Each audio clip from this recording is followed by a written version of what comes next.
Hey everybody, Jim Ingersoll here with the Real Estate Success Podcast, and I'm hanging out with Nick Piccolo from Danville, Virginia, who's truly become an elite deal maker over the last few years, doing lots and lots of deals, amazing cash flow, and a great wholesaler, and I'm super excited for you to get to know him. Thanks everybody for your likes, shares, and comments in YouTube and iTunes. We always greatly appreciate them. And those of you guys who email, text, and call me about the podcast, you guys are awesome and rock stars as well. Here we are, April 2019. I can't even believe like this month is over and we're headed towards 2020 before you know it. It's amazing. So Nick, welcome to Real Estate Success. How are you today? Doing well, Jim. Thank you so much for having me on. Awesome. I love your background, and we'll talk about that in a minute. It's very industrial, but yeah, you got like those Edison bulbs on the side too, which I love. So we'll get back to that. You're young, but I want to go back to like the beginning. Like, where were you? Where did you go to high school and stuff? Where did So I went to high school here in Danville at George Washington High School. My family is actually originally from Italy. So I'm the first person in my family that was born in America. I actually lived in Italy off and on growing up until I was about 10 years old. But yeah, I've been in Danville for probably about 10, 11 years now. Where in Italy? Naples, Italy. Oh my goodness. Awesome. Yeah, I want to go. I might go to Italy later this year. My wife Cheryl's really wanting me to go. She's been with my daughter, but I didn't go. Yeah. I scheduled once to go, and the trip got canceled. So this might be the year that we both go together. Yeah, I've been saying that for like probably like 5 or 6 years now. This is going to be the year, and I got a free place to stay when I go over there. My family owns property over there, and all the rest of my family is over there. It's just finding the time, and I have a 3-year-old daughter, almost 3-year-old daughter now. So yeah, that's awesome. At some point we'll go over there. But I keep in touch with all the family through Facebook Messenger and Skype and everything. We should put together like a real estate mastermind in Italy, and make it all. It's really expensive over there. Believe it or not, yeah. My dad actually has a villa on the beach, and it's just pretty much a little tiny apartment, and those are going for $350,000. A little 2-bedroom apartment, yeah. And it's not in the higher class part of Naples either. It's definitely not Danville, Virginia, is it? No, yeah. Probably buy 350 houses for that price. Yeah. You're in the cash flow capital of Virginia. So you grew up in Danville. You went to high school there. What did you do then? So I went to college for a little while, and I went to Danville Community College here in town for about a year, and I was working multiple jobs. So right off the bat, my parents weren't giving me any money. I wanted a car. I wanted to have some money. So I probably worked everywhere in Danville. I'm telling you, like 3 or 4 jobs at a time. When I was 18 and 19, kind of figured out, what works, what can I do to make money, how can I be self-sufficient? That was my biggest goal. So when I turned 18, I was still in high school. I got my first apartment the second half of my senior year. Wow. Yeah. So that was a fun experience, but it taught me to grow up really fast. It's not that my family. It's not that I had a bad family or anything, but it's I just really craved self-sufficiency. I really wanted to take care of myself and have my own stuff. So I worked a couple of jobs until I was 18, 19, and then I got a sales job that was 100% commission, and I had to drive all over North Carolina every day, sometimes 3 hours. But I worked there for about 3 years. I made pretty good money from like 19 to probably 22. Yeah, probably about 19 to 22. I made pretty good money for that age. And during that time, I always needed a side hustle. I always needed to do something else. I needed, more money coming in.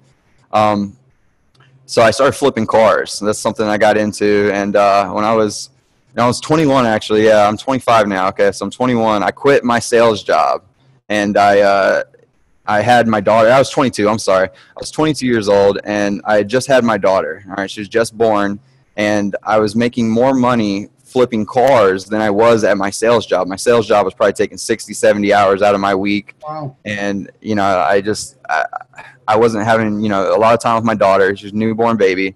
And I came to the realization, if I'm going to do this, I need to, if I'm going to do something, I need to do it now. And, I'm going to be working a job 24/7, not spending any time with my daughter while she's growing up if I don't make a change now. So I quit my job and I started flipping cars. And I actually did that for 2 years, and I had like a network of dealers built up, and I would just pretty much find cars on Craigslist and, you know, negotiate with the owner, get them down to a lower price. And that's always been my strong suit, is the negotiating part.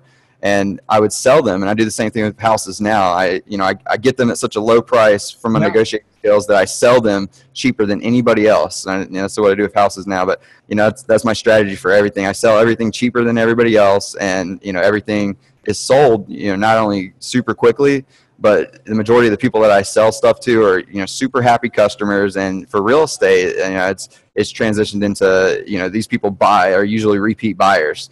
You know, so how did you learn like sales and negotiating at such a young age? I mean, my sales job, I had a really good manager. He really had a big impact on my life when I started my sales job. His name was Robbie King, and I don't think he's going to be listening to this, but if he does, you know, shout out Robbie. But he taught me a lot about the sales process. All right, you know, how to take care of a customer, and, you know, all that stuff. But what really affected me, or, you know, what really taught me how to, I guess, hustle, I guess what it is, you know, flipping cars and making deals like that. And I think that's directly correlated to, you know, how well I've done in real estate at this point. How did you learn to flip cars? Like, so you're on Craigslist and then selling. Yeah. So I didn't, you know, I was 18, 19, I was working all these jobs and everything. And, you know, I didn't have a lot of money, you know, so when I finally saved up enough money to get a beater, it broke down. So the first one broke down, and, you know, I couldn't do anything about it. So the second one, I finally got a second one. It broke too. So I just got on YouTube and I started learning how to fix them. And that's the same thing I did with houses when I first got into real estate. With, you know, some of these houses, let me kind of backtrack. I go off on tangents a lot. Yeah. So anyway, I quit my job, and, you know, 22 to I guess 23-ish, I was flipping cars. And during that time, I met another guy on Facebook that was he was owner financing a house, and it was like, you know, $3,000 down, and it was like 20 grand total for this house. And I looked at that and I was like, what? Really? How you doing that? And so I messaged the guy, and I said, hey man, I'll trade you like 3 or 4 cars, you know, because I was probably buying like 3 or 4 cars a week. Yeah. So I was, you know, hey man, I'll trade you 3 or 4 cars for this down payment. You know, like I'd love a place to live, you know, that I'm gonna own. You know, I don't know anything about this, but the guy, his name was Michael Giorgiani. All right, and I think you're friends with him. Yeah, but anyway, so this guy, he became my mentor, and eventually my best friend, and now we're business partners with NC Fast Home Buyers as our wholesale move into North Carolina. So, you know, I kind of. So your first real estate deal, you literally traded cars? No, yeah, he didn't do the deal. He wouldn't do it. He said no thanks, man. Yeah, so I kind of had to bug this guy for a whole year, almost a whole year, until he started letting me into this world. This guy is the nicest, you know, most trusting guy I've ever met, but, you know, he saw me as some, you know, a kid, and he didn't, you know, he wasn't going to share all the secrets right away. So I figured out quickly that I had to bring value to this guy in order to, you know, for him to bring value to myself. So, you know, I hung out with this guy whenever I could, and, you know, hey man, you want to get a coffee? You know, can I help you do anything? Yada, yada. So we started playing chess on iPhone, and that was the turning point. So this guy was just demolishing me at chess just every single day. I was on YouTube, I was on Google trying to learn some chess moves.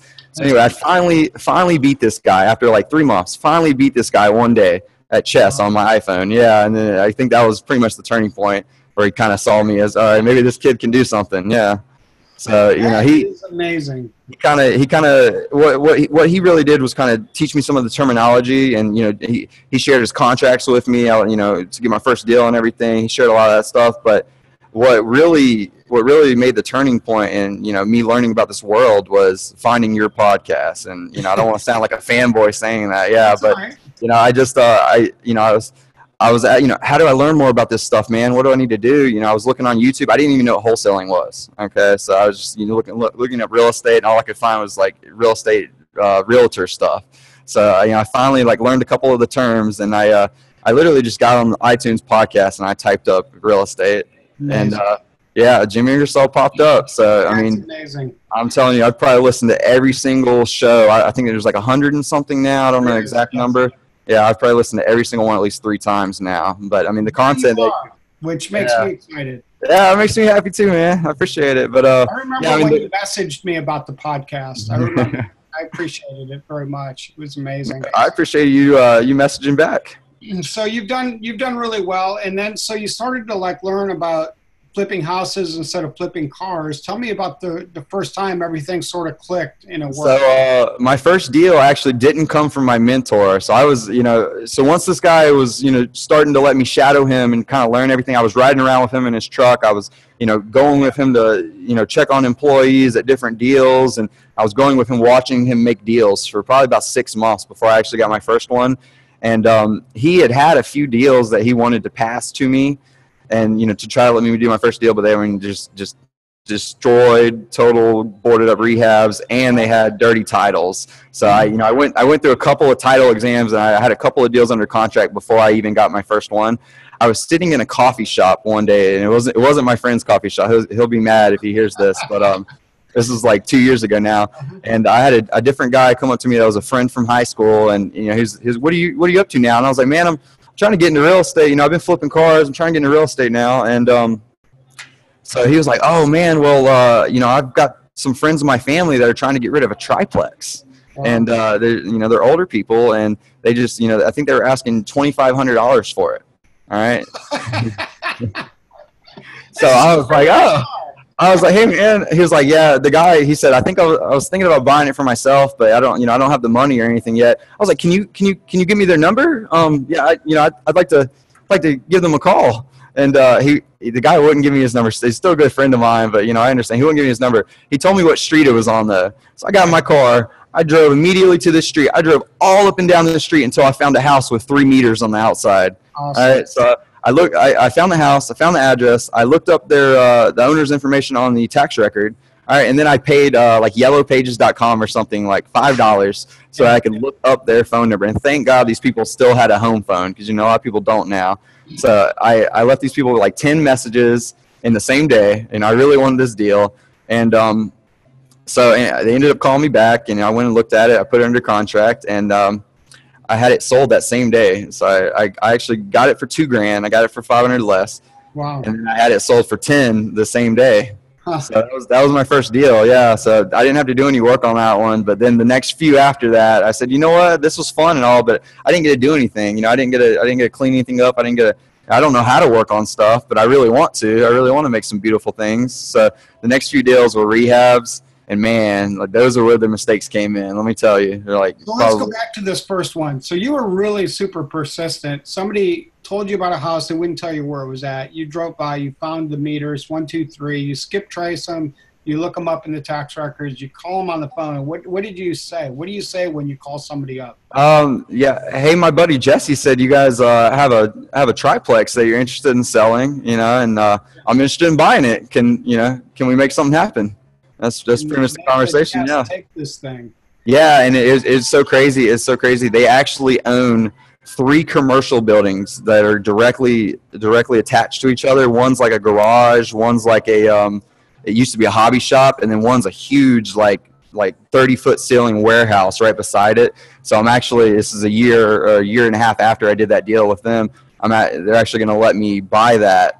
Awesome. Here in the upcoming future. Yeah. So, I'm not just in life to do real estate. I've really got a lot of entrepreneur spirit, and there's a lot of other businesses I want to do. I grew up, my family owns Italian restaurants in North Carolina. So I grew up in that family. Yeah. So, restaurant business isn't something I'm super crazy about, but there's a couple other businesses that I'm, really, really hoping to get into. And I'll tell you one of them, and this is, I'm about to tell your millions of viewers, so this is a secret before now, but I'm trying to get a indoor rock climbing facility started. Yeah, that's something that our town, Danville, VA, we have about $250 million in development projects going on right now, and there's every little thing popping up. They got the bar where you throw the axes. And breweries popping up everywhere. They got a tequila bar now, and apartment complexes every 5 feet. It's really a lot going on right now. So I'm trying to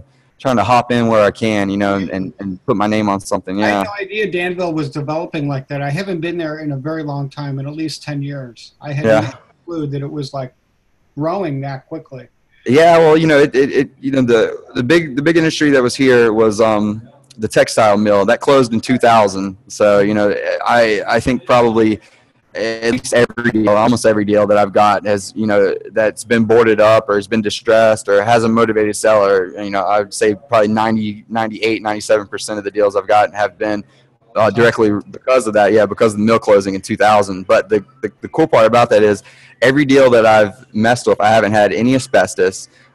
Everything's been updated electrical, you know, plumbing, you know, if it sits for 10 years, a lot of times you got to replace the plumbing, but, you know, that's pretty easy. But yeah, every single one, I haven't had any fuses yet. I haven't had any asbestos yet, any, you know, any crazy 1990s and before stuff. So a lot of these houses got updated. Yeah. And then, so this very first deal, the triplex, how did you find your buyer, your first wholesale buyer? How'd you find I almost got in trouble. I mean, I was pretty green. I didn't know what I was doing. I put it on Facebook. I put it on Marketplace. And every single deal I've done since then, I've mostly put them on Marketplace, but I'd say over half of the deals that I've done since then, I've actually closed on myself and purchased.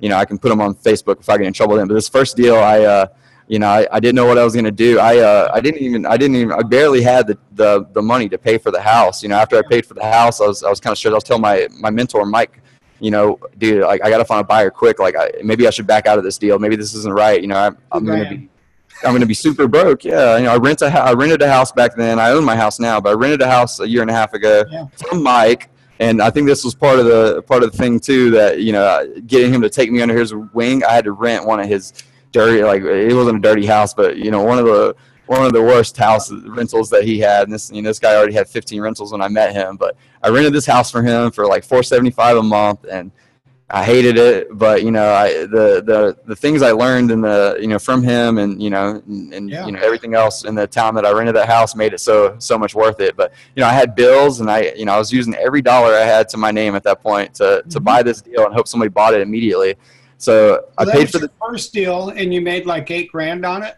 Yeah. So I put it on Facebook. I mean, literally like a couple hundred people messaged me that same day. I had a guy come, and he came, and, you know, he put it under contract, and he gave me a $2,000 deposit. So I got my money back right there. Yeah. Closed in 2 weeks. So, you know, we've just been trying to roll since then.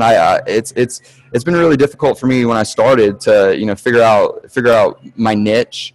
And, you know, so I wanted to do rehabs. Oh God, I'm doing rehabs now. I'm doing fix and flips now. Right. And but, you know, starting off, you know, by myself, you know, I didn't want to pay guys, you know, to help me out or anything. I was trying to do stuff myself. I made a lot of mistakes on the first couple of deals, but these were houses that I, you know, paid very little money for. So, you know, you get past your mistakes, because I've made plenty too. But people like you, you're young and successful. So, like I said, I never made a single mistake. Right? No, yeah, I made a lot of mistakes, but like I said, I sell everything way cheaper than anybody else, and you know, I'm not going to put up anything for sale. I would agree for 3 years. Yeah, I'm not going to. You know, I'm not in it. I'm not, like I told you before. I messaged you and told you this before. You know, some guys would rather wait all month and do one deal and make, you know, $4 or $5 grand. I'd rather do, you know, 5 to 10 deals and make less money on each one. You know, but have that quantity. So yeah, I mean, I've made some mistakes, but I've made it. Like, I don't buy anything unless I know I can break even on it immediately. You know, so I try to make everything a really good deal, and, you know, it's worked out so far. I haven't had one wholesale deal that lasted longer than 2 weeks for sale. But I mean, 80% of them were gone the same week. So. Are you still wholesaling quite a bit in 2019? No, I'm doing a little bit here and there. I've probably done like 5 deals this year total. You know, what I'm really passionate about right now is, you know, number one, getting recession-proof income. So I've got like 5 rentals. None of them, they're not fixed up yet. Okay. But I've got like 5 that I've acquired that are going to be fixed up this year. I've got 5 fix and flips going on with different partners. I'm not using any hard money right now. Everything is privately funded. All right. And, you know, I'm just managing the rehabs basically, and we're splitting the profit 50-50, but I'm not putting any of my own money. Yeah, I'm not putting any of my own money into any of these deals, but, you know, what that allows me to do now is I'm doing beautiful fix and flips in my town that no one has ever seen before. And let's talk about one of your fix and flips you're working on now. How did you find it? What are you doing with it? And what do you think you'll sell it for? The funny thing is, the one I'm going to tell you about is, and several of them actually, people have came to me and asked me to be a part of them. So this deal, the one deal that we're working on now is, it's in a really nice area of town. and it's actually a really close friend of mine who's actually a councilman in Danville. That's my partner on this deal. But he got the deal, and he asked me to take a look at it. He said, "What do you think about this?" And I was like, "Yeah, man, I could probably get this place fixed up for, yada yada." The purchase price of the house is a 3-bedroom, 1 bath. I think it was like 1,500 square feet, maybe. It was $5,500 for the purchase price. I mean, this was like a family friend type deal. So he bought it, and he started to clean it out or pay somebody to clean it out, and then he said, "Hey, man, I'm not trying to spend 30 grand on contractors to completely fix this place up." He was like, "What can we do together?"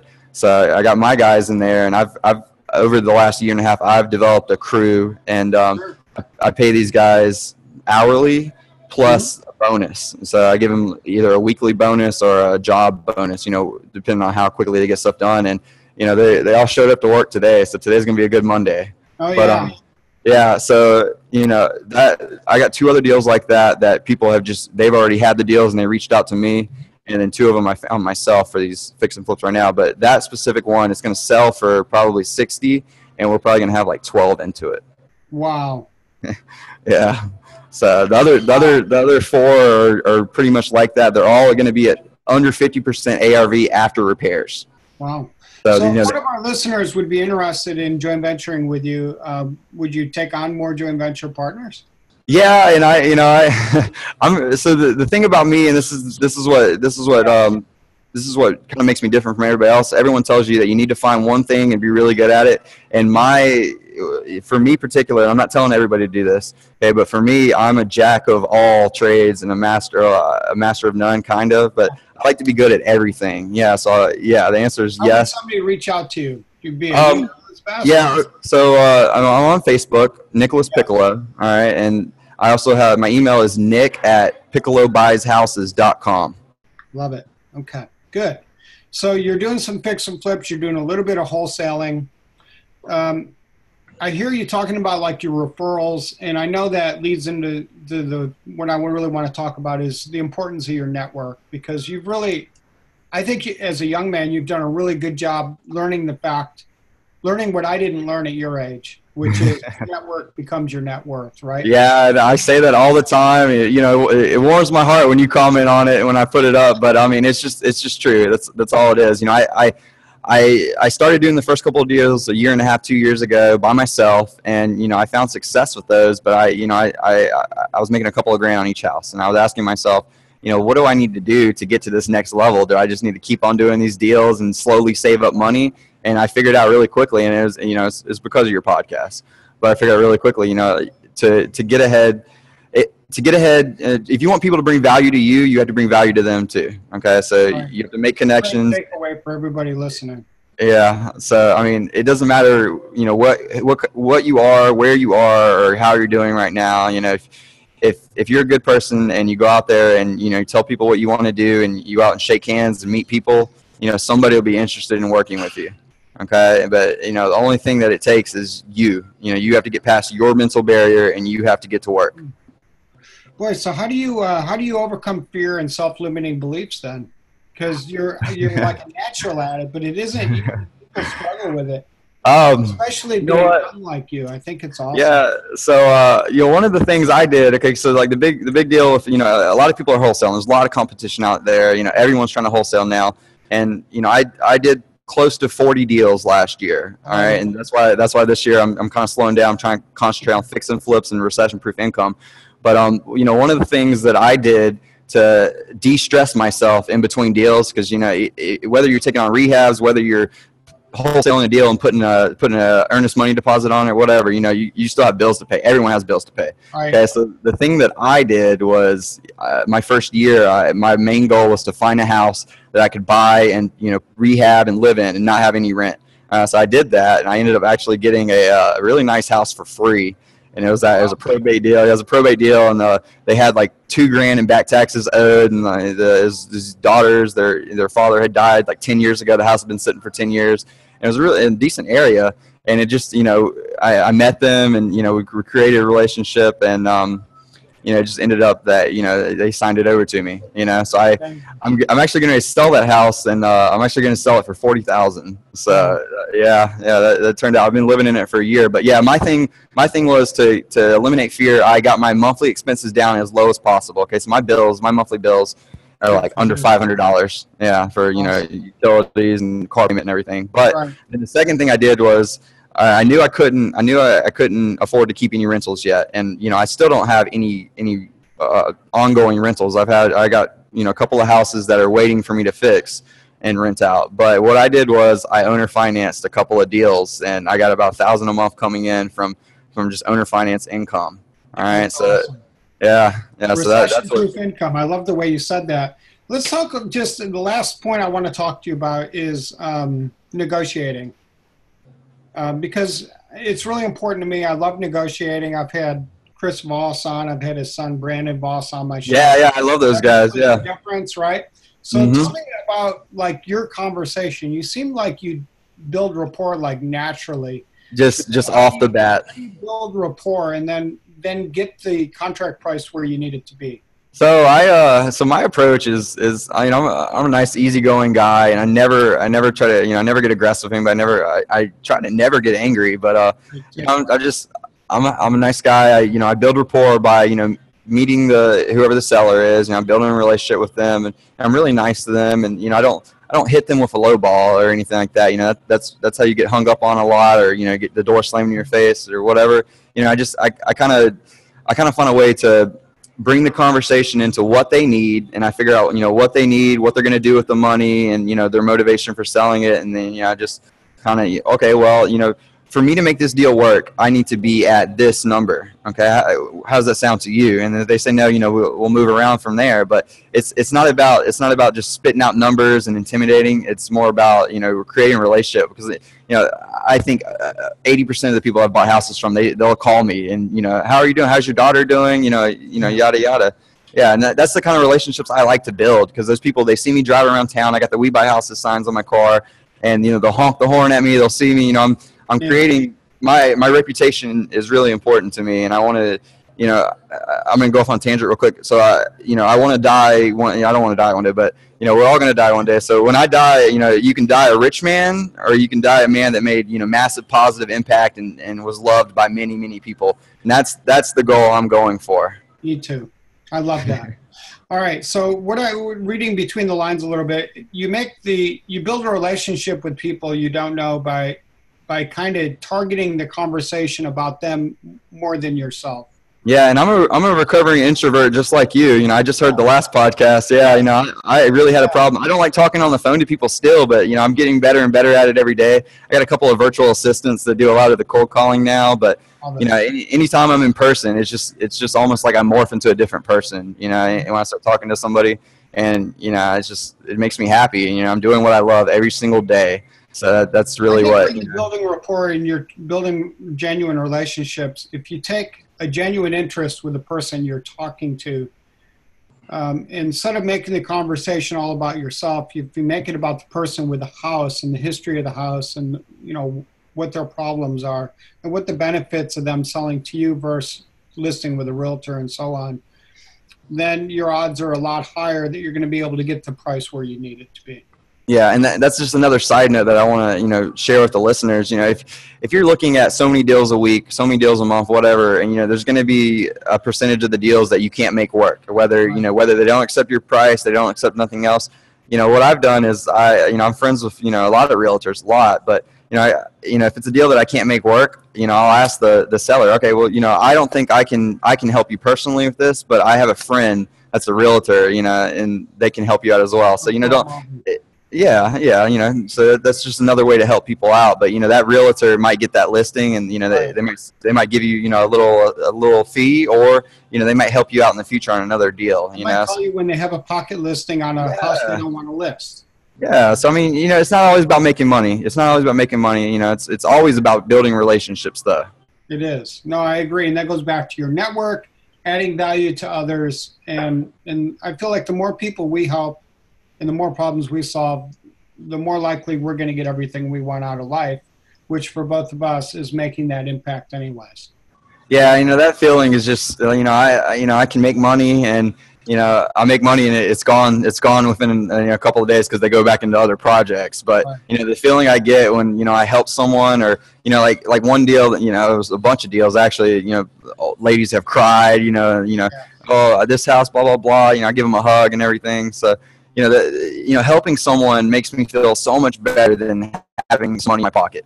Oh, I love it. I love the way you said that. All right, well, I'm going to let you get back to making deals. Congrats on everything. I really have loved this conversation today, and wish you the best in crushing 2019. Thanks so much for being my guest today. Thank you so much, Jim. I look forward to seeing you. All right, guys, hook up with Nick online in his Facebook and email him if you got some questions. He was a great guest today. He was very genuine and truly a giver and a problem solver and a great negotiator. So, Nick, it's been awesome. Thank you so much. Thank you so much.